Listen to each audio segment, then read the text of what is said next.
Le deuxième trimestre de l'année a été une période difficile pour les entreprises de Shanghai, avec les opérations réduites par la lutte de la ville contre l'épidémie de Covid. Et ce fournisseur de solutions de fabrication verte ne fait pas exception. Beaucoup de nos projets d'ingénierie se trouvent en dehors de Shanghai et ils fonctionnaient encore normalement à l'époque. Mais les paiements des propriétaires des projets étaient souvent retardés et nous devions encore payer nos fournisseurs. Notre entreprise n'a pas payé les salaires ou réduit le personnel pendant l'épidémie.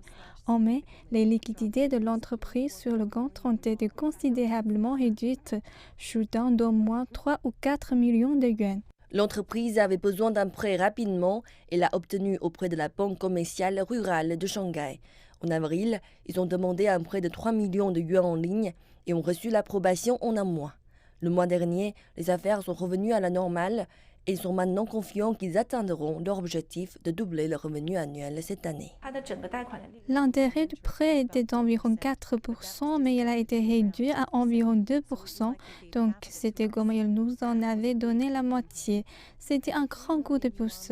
Et le prêt de 3 millions de yuans que nous avons obtenu de la Banque commerciale rurale de Shanghai l'année dernière était dû en août.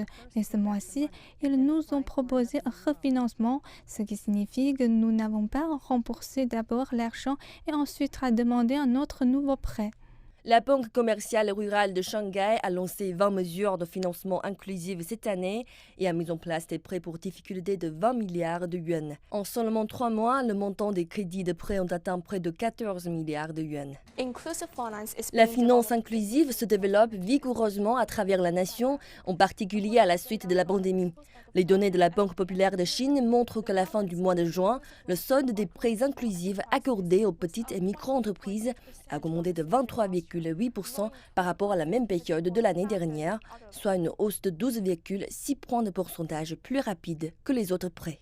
Le taux préférentiel des prêts à un an en Chine, un taux de prêt de référence basé sur le marché, s'est établi à 3,7%, inchangé par rapport au mois précédent.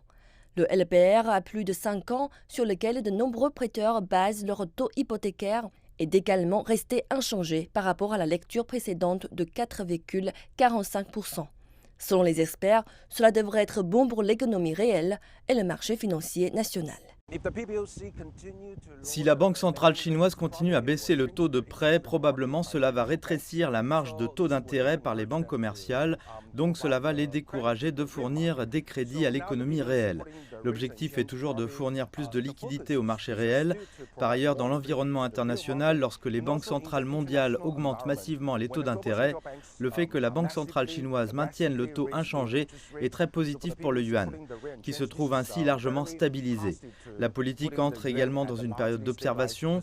Après l'assouplissement monétaire de ces derniers mois et aussi l'inflation qui commence à augmenter globalement, il est aussi très nécessaire pour la Banque centrale d'observer si l'assouplissement précédent s'est effectivement transféré dans l'économie réelle, tout en voulant aussi s'assurer que l'inflation est à une position largement stabilisée.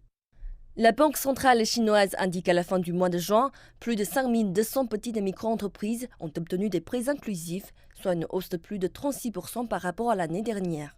M. Zhou suggère que des réductions plus ciblées du ratio de réserves obligatoires au cours du second semestre pourraient soutenir encore plus efficacement les petites entreprises.